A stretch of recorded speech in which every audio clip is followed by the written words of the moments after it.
This week our article focuses on how without joy, your biochemistry in your brain will actually flip into depression. So serotonin, which is the main neurotransmitter in your brain that's responsible for depression, or rather the lack of serotonin is the reason for the depression, is critical. And with lots of joy and lots of joyful experiences in your life, you will have a constant burst of serotonin floating through your brain and affecting your entire outlook. So that is explained more on our article, so make sure you pick up this when you're in the office, take it with you so when you get a chance you get to read that, or better yet, share it with some of the grumpy friends you have, and that hopefully will give them some hope and they can start to think differently and maybe even get a lighthouse and start really changing their life. But I want to share with you an example of how simple that switch can flip from one of hope, from one of joy, to one of cynicism and negativity. This past weekend,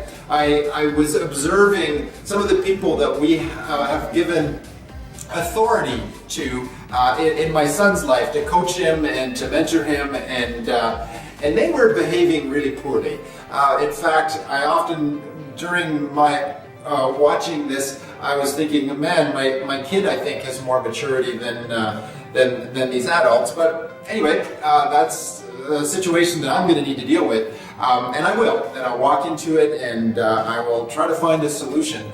But in that observation, I really, there was a lot of negativity and a lot of pessimism and a lot of woe is me that was going on in my brain until I really realized, you know what? There's a good chance these guys don't even know this is how they're behaving. Just because of patterns and society and our culture and what we accept as normal, it's pretty brutal, in fact. And so I just need to reset their normal. That's all. I need to come in and give them some strategies on how to just be better at who they truly are.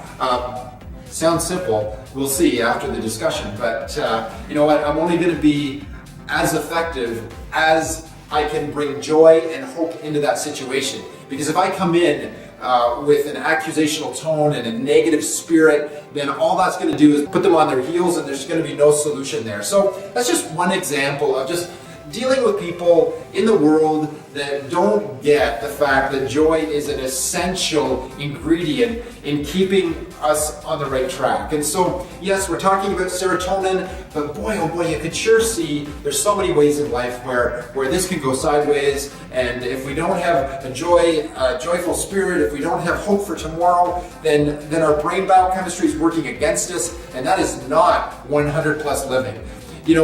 Some great stuff about when you're in getting adjusted, that same chemical is stimulated when we adjust your upper cervical spine. Like everything we do at Lighthouse is really about, getting that body and mind and spirit moving into the positive realm, moving into a joy-filled place. God's wired us up to do better with joy experiences. We are not wired to handle cynicism and negativity. It's just not, it's incongruent with the programming, and the more we allow that to influence us, the more disappointed we're going to be with the outcomes, whether it's physical health, emotional states, relationships that we have. Joy is the fuel for the emotional side, the attitude, and the relationship side of 100 plus living.